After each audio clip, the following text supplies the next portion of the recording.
Hi all, this is Sean from Time and Talk.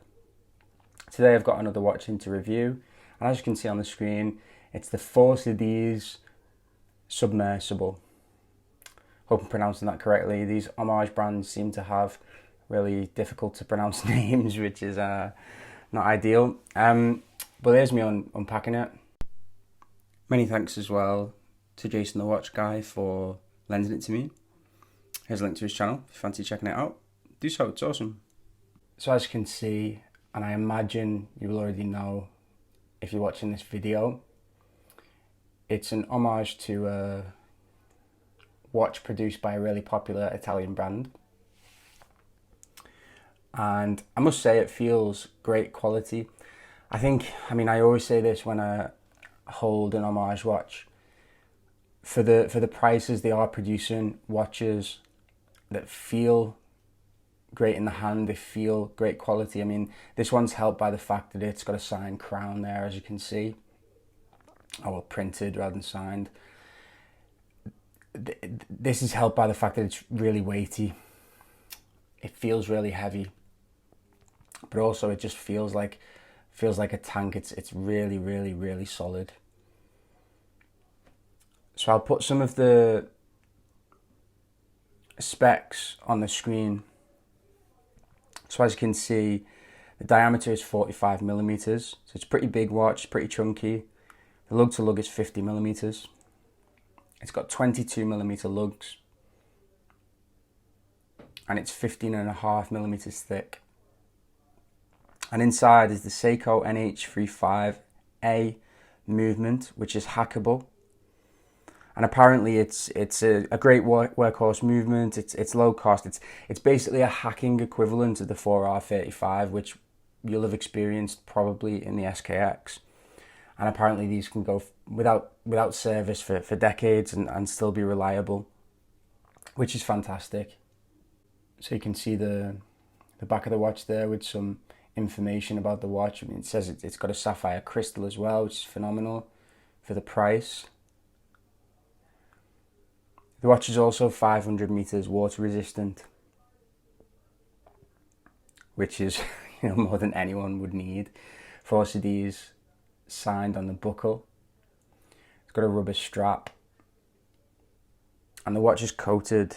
It's got a DLC coating, which, according to the manufacturer, reduces 95% of daily scratches. DLC apparently stands for diamond-like carbon, which is a covering that they use on knives and guns and stuff like that to reduce wear. I'm not an expert in these things. I think it's similar to PVD, but stronger, I imagine.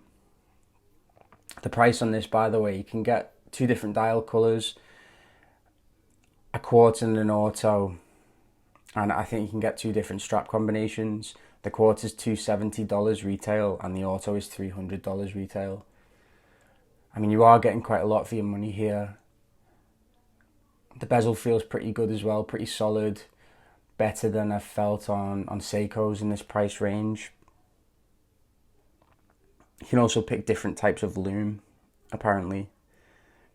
I'll show you a loom shot. The loom's great. As you'd expect, really.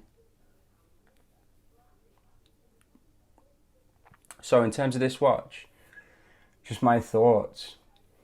It's really, really solid. It's a solid watch. You feel like you could bash it against the wall and drive over it with a car and things like that, and it wouldn't stop. It's very, very heavy. Obviously, it's not going to weigh you down on the wrist and things like that, but for a watch, it's very, very heavy. The bezel action feels really good for its price. And you get a lot of features for the money. So you get that sapphire crystal, you get the hackable automatic movement, you get the 500 meters water resistant. I can't really think of any negatives, to be honest. I mean, the obvious negative for me is it just doesn't float my boat aesthetically. It's too big for my wrist, 7.25-inch wrist I have, and it just feels too big for me. To be honest, it is pretty wearable. It's also got really cool quick release straps on it, so you can change the strap easily, but that's a very minor thing. For a smaller wrist, it's probably not the ideal watch, and it just doesn't float my boat. Like I said, aesthetically, prefer something personally a little bit more classic, but I can completely understand why people would like this watch.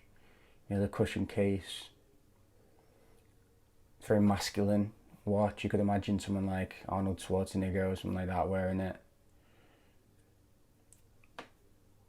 Printed indices on the dial. All in all, I do think you're getting a lot of bang for your buck here. I can't really think of any negatives with the watch, to be honest, for the price point. Even down to things like the bezel action's decent for me. Apart from the fact that it doesn't really do it for me aesthetically, I can completely understand why others would feel differently. See it on the wrist here. As I said, I've got a 6¼ inch wrist, so this looks huge here. It doesn't wear as huge as it looks in these pictures, and it's still just about wearable. I think for me, it's got a 50mm lug-to-lug measurement, but it's on the boundaries of being too big. But yeah, tell me what you think. If you like my videos, please subscribe. Thanks very much. Bye bye.